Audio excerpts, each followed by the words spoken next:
بسم الله الرحمن الرحيم.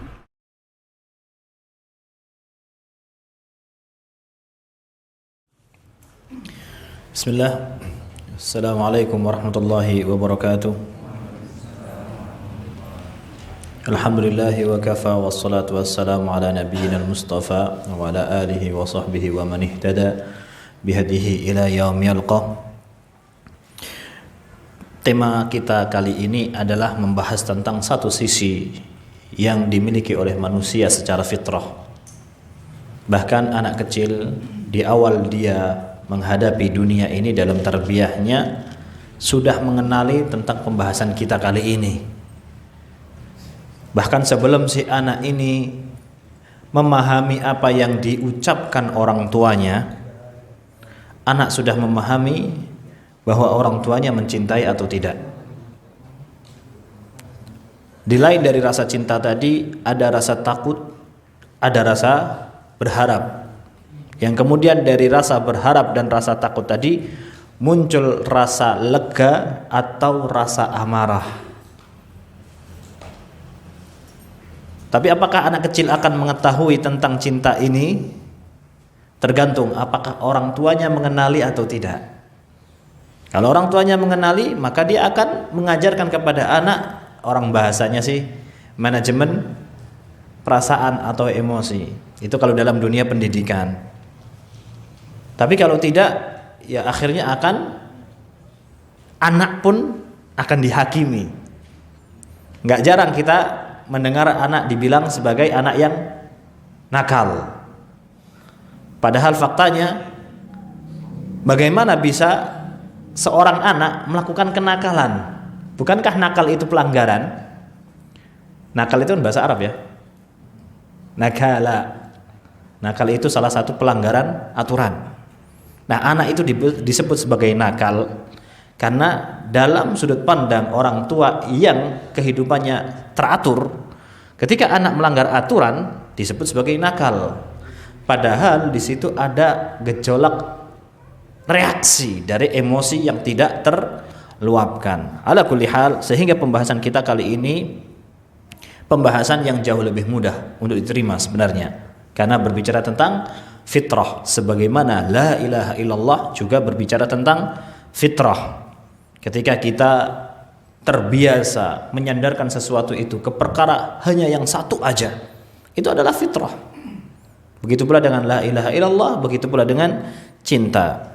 Yang mana yang dimaksudkan di sini adalah syarat, salah satu syarat dalam kalimat la ilaha illallah. Dalam bertauhid kita harus mengedepankan cinta, tapi itu adalah satu daripada 8 syarat yang kita bahas. 7-nya sudah bahas kita kemarin, dan kita sisakan cinta ini satu pembahasan. Kenapa? Karena kalau kita sebut ini salah satu dari syarat, yang berarti yang lainnya juga harus ada. Kalau hanya mengedepankan satu syarat ini akan jadi berantakan. Sebagaimana yang sudah kita bahas pada pertemuan-pertemuan yang lalu, adanya jargon orang yang mengatakan bagaimana kalau seandainya surga dan neraka tidak ada, apakah kita akan tetap menyembah Allah Subhanahu wa taala? Maka kita tetap akan menyembah Allah Subhanahu wa taala meskipun enggak ada surga dan neraka karena kita cinta. Itu jargonnya, seolah-olah indah. Seolah-olah itu adalah suatu hal yang harus dikedepankan. Daripada kita mengedepankan rasa takut kepada Allah, daripada kita mengedepankan rasa berharap kepada Allah Subhanahu wa taala, lebih baik kita mengedepankan rasa cinta. Kemudian diilustrasikan dalam dunia pekerjaan. Kalau kita kerja cuman sebatas yang penting ikut aturan kantor, takut dipotong gaji, ya jam 7 teng waktunya masuk kantor, ya kita akan datang jam 7. Bahkan gak jarang kita datang jam 7 kurang seperempat. Kita akan nunggu di luar kantor terlebih dahulu, nongkrong, ngopi dan sebagainya untuk ngepasin jam 7. Ketika teng waktu pulang jam 3, bahkan menjelang jam 3 aja kita sudah berkemas, koper, laptop sudah dimasukkan ke koper atau di tas. Gak akan lewat dari jam 15 pun dari absen tadi. Bahkan sebelum jam 15 sudah turun ke lantai bawah untuk absen keluar. Itu kalau kita mengerjakan pekerjaan karena aturan, bukan karena cinta. Kalau sudah cinta dengan pekerjaan, Bahkan jam 7 disuruh kerja, jam 6 sudah datang, gak masalah. Habis subuh datang, gak masalah. Pulang jam 3, nanti lembur sampai jam 5, gak masalah. Gak usah digaji, gak masalah, karena sudah cinta dengan pekerjaannya. Itu gambarannya. Tapi ya, apakah gambaran dunia ini bisa dibawa ke dalam urusan akhirat? Maka kaidah kita yang sudah kita sampaikan pada pertemuan yang lalu, cinta itu akan kalah dihadapkan kepada kenyataan. Kenyataannya Allah telah menciptakan surga dan neraka. Kenyataannya adalah ketika kita mencintai pekerjaan kita, kenyataannya Allah menciptakan dalam diri kita itu sifat bosan. Gak ada manusia yang mampu akan terus mencintai 24 jam kali 7 hari kali 30 hari dalam 1 tahun 12 bulan. Pasti akan ada istilahnya futur. Futur itu bisa dengan sebab, bisa tanpa sebab. Tiba-tiba bosan gitu aja. Berapa banyak di antara kita yang sudah bahkan beli alat pancing puluhan juta, tiba-tiba mangkrak di ruang tamu sampai senarnya dipisah dari paisannya, saking bosannya. Sekarang anak nanya, teman-teman yang kemarin 2020 beli sepeda ontel mahal-mahal, sekarang masih dipakai? Masih sepedaan? Allahumma barik kalau masih. Kenapa? Kalau teman-teman yang berangkat sepedaan karena cinta, maka cinta itu di hati. Dan cinta itu hati itu apa istilahnya? Qalb. Kenapa kok diistilahkan qalb? Dikathrati taqallubihi, karena berbolak-balik. Itu cinta. Gampang berbolak-balik. Berbeda kalau orang main sepeda karena kesadarannya dengan kenyataan bahwa fisik dia butuh diolah.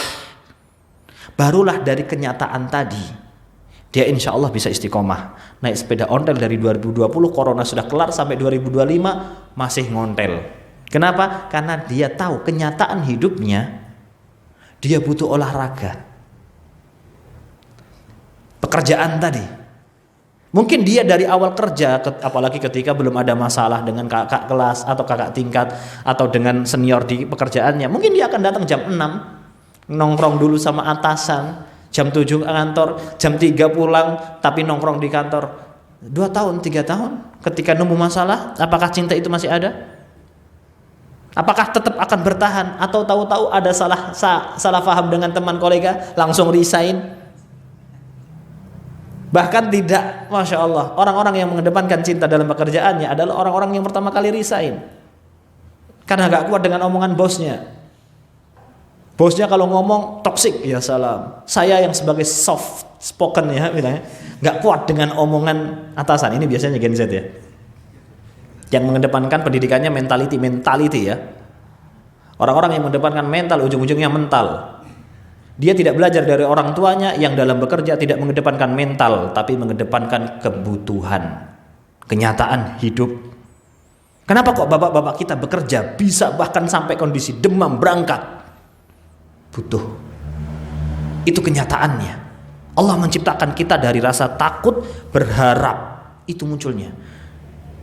Jadi kalau seandainya manusia mengandai-andai, bagaimana kalau seandainya gak ada surga dan neraka? Jangan sok tahu, kita manusia, kita cukup beriman bahwa dalam rukun iman disebutkan wal jannatu haq wan naru haq. Kita harus meyakini bahwa surga dan neraka itu ada. Faktanya adalah kita tetap akan ada masa-masa iman itu naik ketika akhirnya kita beribadah dengan kecintaan. Jam 3 sudah bangun, Masya Allah. Ya mirip-mirip awal-awal Ramadan lah. Masya Allah, belanja buat sahur, sahurnya enak. Istri jam 3 sudah bangun menyiapkan makan sahur. Nanti kemudian habis asar istri sudah menyiapkan menu buka dengan cita rasa, Masya Allah. Tapi tetap iman itu tetap akan naik dan turun. Maka akan ada saat-saatnya di malam-malam 16, 17, itu biasanya bangun sudah mau sholawat tarhim itu, sudah gak siap masak, tapi dia dihadapkan kepada kenyataan dia harus sahur atau kelaparan. Akhirnya bangun, ujung-ujungnya yang kemarin spaghetti ya sekarang mie sedap. Itu kenyataan. Nanti akan ada naik lagi di 10 hari terakhir. Kenyataan bahwa Ramadan akan segera pergi.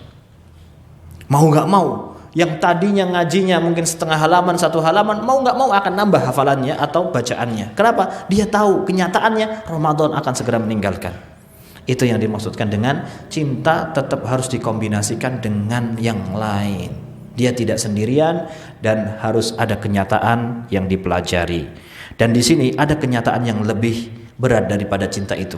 Karena anak-anak muda sekarang mengenal cinta itu tanpa mengapa. Cinta itu katanya tanpa mengapa dan tanpa bagaimana. Faktanya cinta itu kalau dalam Islam dijelaskan kepatuhan kepada yang dicintai. Harus patuh kepada yang dicintai. Mencintai hal-hal yang dicintai dan membenci hal-hal yang dia cintai. Yang dibenci oleh yang dia cintai. Contohnya, ketika kita mencintai orang tua kita, faktanya adalah sejak kecil kita terbiasa melakukan hal-hal yang disukai oleh orang tua kita. Tidak jarang kita melupakan keperluan kita pribadi demi membahagiakan orang tua. Kenapa? Karena kita mencintai orang tua. Saatnya saat ini dibalas. Apakah terbalas? Tidak. Faktanya kita berbalik. Orang tua harus menanggalkan segala idealismenya demi kecintaannya kepada anak, ya gak ya? Seperti itu. Sesuatu hal yang disukai anak harus disukai oleh orang tua. Itu faktanya cinta. Dan kalau kita mengatakan cinta kepada Allah, itulah yang dimaksudkan.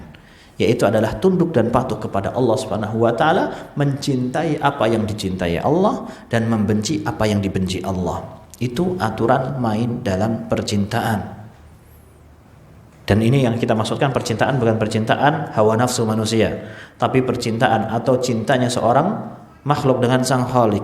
Makanya nggak bisa sembarangan. Opo jari nafsunya.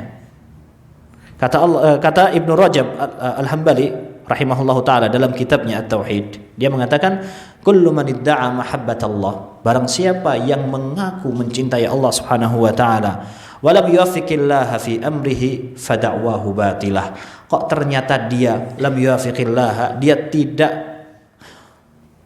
menunjukkan kecintaannya kepada Allah Subhanahu wa taala, tidak menyamai, tidak membersamai, tidak mencocoki perintah Allah Subhanahu wa taala, fada'wahu batilah. Pengakuan dia kepada cinta kepada Allah batil. Batil. Bagaimana bisa seorang yang mencintai yang lainnya, kemudian dia memberikan aturan cintanya sendiri? Itu akan tidak akan terrealisasi kalau antara makhluk dan makhluk, apalagi antara makhluk dan sang khalik. Dan mencintai itu kan transaksional.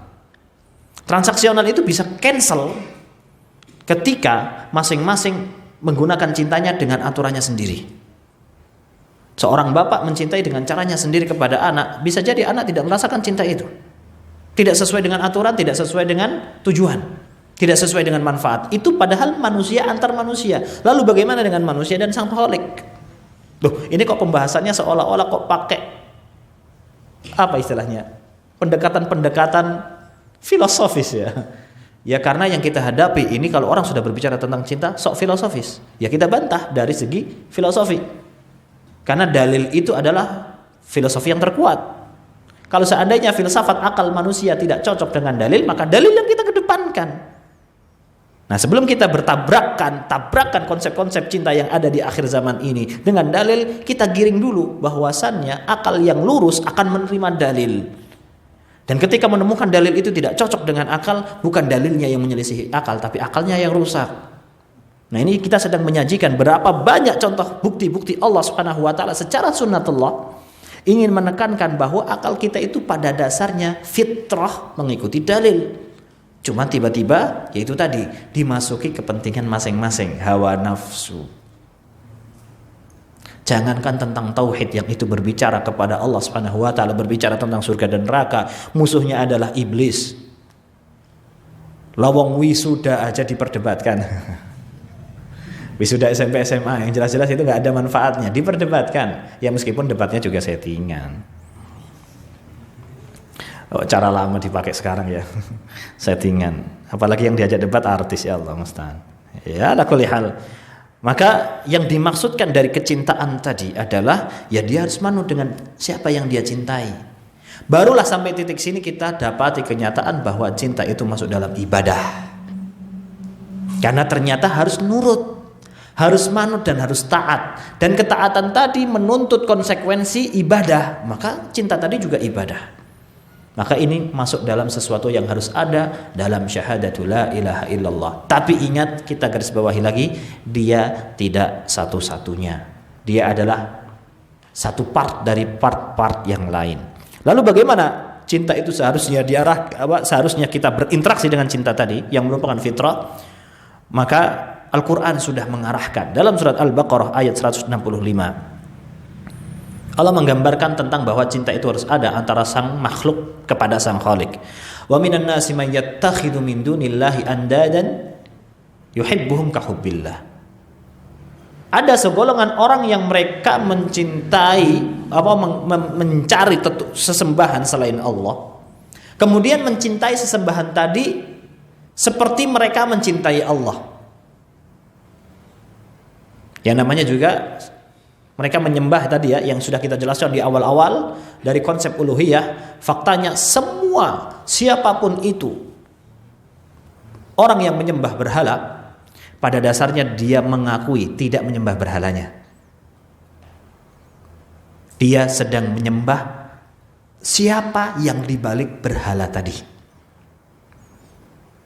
Bahkan Ana saat ini sedang meneliti, sedang mencari, tapi bukan penelitian tulisan, tapi penelitian untuk menambah wawasan anak pribadi tentang konsep pagan.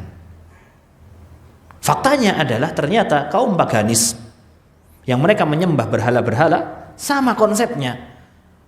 Mereka itu sedang menyembah roh nenek moyang yang bersemayam dalam berhala-berhala tadi. Ketika diajak bicara, berhalanya itu nggak bisa ngapa-ngapain, pun mereka akan mengakui yang disembah adalah apa yang dilogokan oleh gambaran ini. Atau yang paling dekat dari zaman kita dari segi kaum pagan, ya mungkin orang-orang Yunani ya, atau orang Romania, orang Roma terdahulu yang mereka menyembah para dewa. Nah, para dewa itu digambarkan dalam patung. Apakah patung ini dewanya jatuh kemudian jadi batu? Enggak. Atau batu ini dia kalau malam terbang sendiri gitu. Enggak. Patung ini dibangun oleh orang-orang menggambarkan, melogokan bahwa di balik patung ini ada roh-roh atau dewa-dewa yang mereka sembah. Maka ternyata konsepnya sama. Seperti kaum pagan hari ini ya, yang menyembah batu. Batu nisan.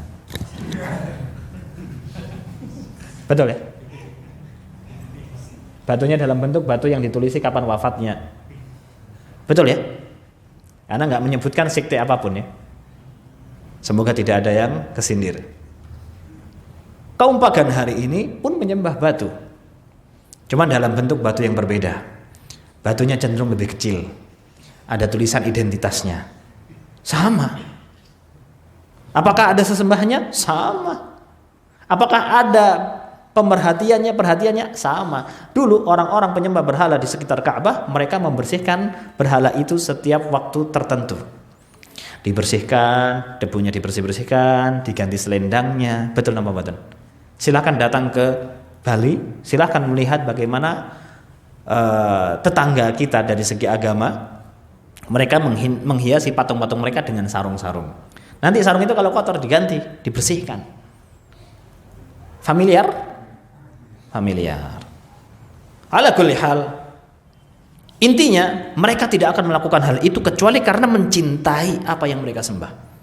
Apakah mereka mencintai patung-patung itu? Tidak. Mereka mencintai siapa di balik patung itu yang dilogokan dalam patung itu.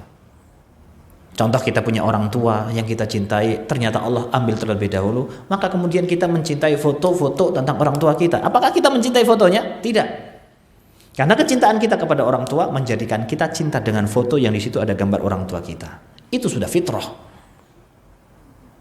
Nah, menunjukkan apa? Bahkan dalam hal urusan cinta ini juga ada syiriknya. Mereka mencintai batu-batuan tadi, berhala-berhala tadi, yang menunjukkan, melogokan tentang siapa yang mereka sembah selain Allah. Yuhibbuhum, Yuhibbunahum kahubbillah, yang mana mereka mencintai berhala tadi seperti mencintai Allah. Setiap waktu bergantung, setiap waktu disebut namanya. Kemudian kata Allah, walladzina amanu asyaddu hubban lillah. Adapun orang-orang yang beriman, mereka lebih mencintai Allah Subhanahu wa taala. Di sini tafsirnya ada dua. Orang-orang yang beriman yang dimaksudkan adalah otomatis orang-orang yang mengikhlaskan kecintaannya hanya untuk Allah, bukan untuk orang-orang yang dianggap dekat dengan Allah kemudian disembah juga atau disuruh nitipkan doa. Itu nanti semoga kita punya kesempatan sendiri ya, kita bahas tawasul sesuai dengan dalil. Karena kita nggak boleh ya bicara tentang tawasul sembarangan ya. Karena ya kita tahu apa tentang tawasul. Kita hanya tahu apa yang disampaikan oleh Nabi dan yang dilakukan sahabat. Itu aja. Jadi kalau seandainya ada yang nggak terima ya silahkan baca hadisnya sendiri kan gitu ya. Oh kita ini nggak bisa ngapa-ngapain oh ya. Kita ini nggak buat-buat oh ya. Ala kulli hal seperti itu. Nah orang-orang yang beriman tadi hanya menyembah Allah saja, hanya berdoa kepada Allah saja. Nah mereka mencintai Allah lebih kuat kecintaannya kepada Allah. Dari siapa? Dari orang-orang yang menyekutukan Allah tadi kepada Allah Subhanahu wa taala. Kenapa? Karena faktanya adalah orang-orang yang menyembah berhala juga menyembah Allah. Mereka yang mencintai berhala-berhala tadi juga mencintai Allah. Tapi orang yang mengesahkan Allah dalam tauhidnya, dalam kecintaannya, maka cintanya kepada Allah akan lebih besar.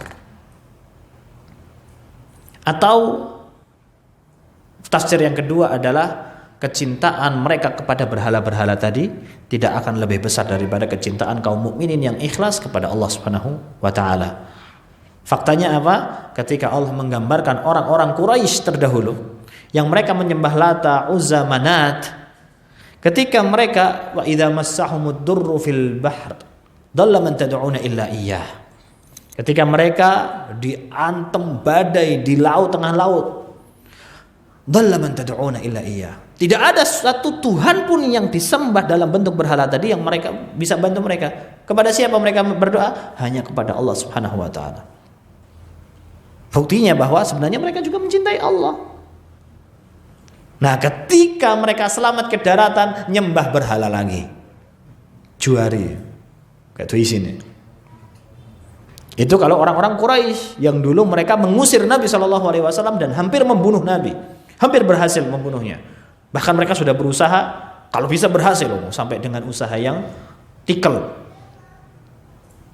Tapi ternyata ada di akhir zaman orang-orang yang menyekutukan Allah dalam kondisi tertekan, dalam kondisi takut, maupun dalam kondisi lapang. Kalau orang Quraisy kan dulu menyembah berhalanya ketika dalam kondisi lapang. Ketika dalam kondisi mencekam, mereka tahu nih yang bisa menyelamatkan hanya Allah. Maka mereka mengesahkan Allah. Barulah ketika kurbahnya itu, karubnya, tekanannya, sempitnya hidup tadi sudah hilang, baru mereka kembali lagi ke berhala. Nah akhir zaman ini banyak sekali orang-orang yang kalau dalam kondisi lapang menyekutukan Allah, nyembahnya doanya nggak langsung kepada Allah, dalam kondisi mencekam, dalam kondisi tertekan, makin jadi syiriknya. Ada? Apakah ada? Kalau nanti anak cerita dibilang anak mengada-ngada. Enggak, anak cuma mencontohkan aja. Enggak tahu ada apa enggak, jenengan monggo cari sendiri aja. Enggak tahu kalau ada apa enggak, ya kan kalau saya bilang ada kemudian antum percaya kan enggak anak tulis juga di sini kan.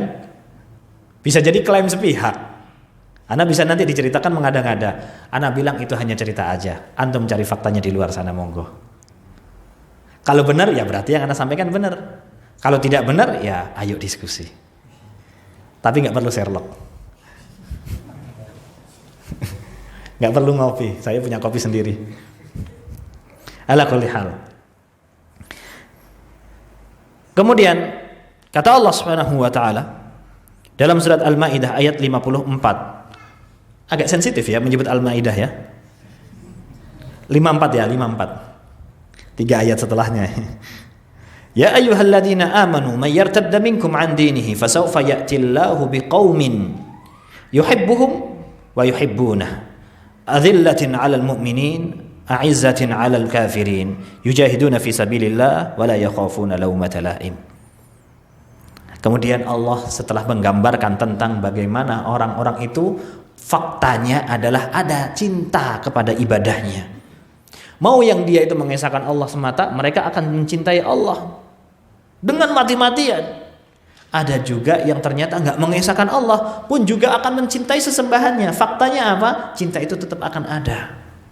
Nah, kemudian Allah menggambarkan, lalu bagaimana seharusnya seseorang yang mencintai Allah? Ciri khasnya adalah di sini. Ini juga termasuk di antara ancaman kepada kaum mukminin. Barang siapa yang murtad dari agama Allah, kembali kepada agama nenek moyangnya yang syirik tentunya ya. Karena kalau nenek moyang yang lebih utama lagi ya nenek moyang yang tauhid ya. Maksudnya adalah nenek moyang yang syirik. Kembali lagi kepada sebelum mendapatkan hidayah, maka Allah akan menggantikan fasaufa ya'tillahu biqaum. Allah akan dengan mudah menggantikan suatu bangsa yang mereka itu Allah cintai dan mereka mencintai Allah. Dan itu Allah maha mudah bagi Allah. Faktanya adalah ini yang ingin digambarkan oleh Allah. Cintanya kita kepada Allah itu bukan kebutuhan Allah, tapi kebutuhan kita sebagai hamba. Dan kalau ternyata kita memilih untuk mangkir, berpaling dari Allah, Allah nggak butuh kita. Kita justru yang akan dibinasakan oleh Allah, diganti generasi dengan mudah oleh Allah. Generasi yang dia lebih mencintai Allah dan Allah lebih mencintai mereka. Lalu mungkin akan muncul pertanyaannya sekarang, lalu kalau seandainya Allah bisa menciptakan satu kaum tadi, kenapa harus ada kita, kaum yang nyeleneh? Maka jawabannya jelas, itu ujian buat kita. Kita mau tidak cinta kepada Allah dengan cara yang benar, atau kita akan dengan mudah dibinasakan oleh Allah diganti bangsa yang lain. Itu tadi ya. Ini jawaban beberapa pertanyaan, beberapa fakta yang lalu bahwa orang malas sholat.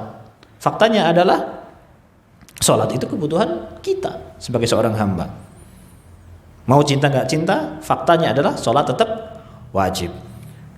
Nah, ciri khas mereka adalah mereka mencintai Allah dan Allah mencintai mereka. Dan ciri khas yang kedua adalah mereka adzillatin 'alal mu'minin. Merendahkan diri di hadapan kaum mukminin, lemah lembut, husnudzon. Sesama muslim itu harus mengedepankan husnudzon. Kok isinya nuding aja kepada sesama muslim? Coba Islam yang mana yang dipelajari? Bahkan ketika dalam konsep amalan kebid'ahan pun kita nggak boleh nuding muslim loh. Sebenarnya ya. Yang menjadikan akhirnya kok bid'ah itu menjadi dibenci istilahnya ya karena mungkin salah satu metode penyampaiannya diingkari. Daripada memfokuskan kepada amalan ini, amalannya tidak ada contohnya dari Nabi, tapi justru malah fokus kepada si pelaku. Padahal bisa jadi si pelaku kebid'ahan tadi mengamalkannya dalam keadaan menganggap itu benar. Ya emosi kalau dibilang ente ini ahli bid'ah, mantap sekali. Kepada seorang mukmin itu adzillatin 'alal mu'minin, ke sesama muslim itu lemah lembut. Bahkan kalau seandainya seorang mukmin ini sudah dinasihati kok mengingkari, ya udah, enggak usah diapa-apain. Dia berpaling dari hidayah yang kita miliki, yang kita sampaikan, ya udah kita balik juga. Mau ngapain?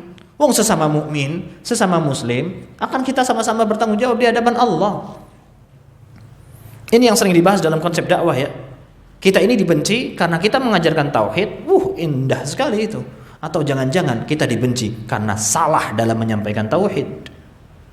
Kita ini dibenci karena kita megang tauhid, atau kita ini dibenci karena sikap kita.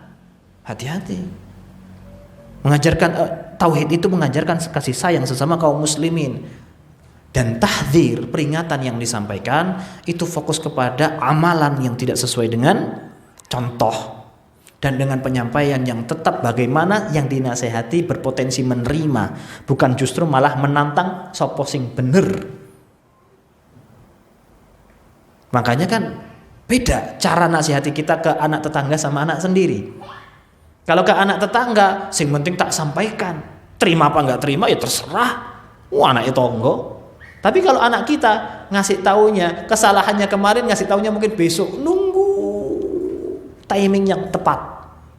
Apalagi anaknya sudah kerja, sudah kuliah, sudah nikah. Hati-hati. Kenapa? Karena tujuan orang tua menasihati anaknya, tujuannya biar anak ini pertama mendengarkan nasihat dan nasihatnya itu bisa diterima. Atau kita menasihati bapak.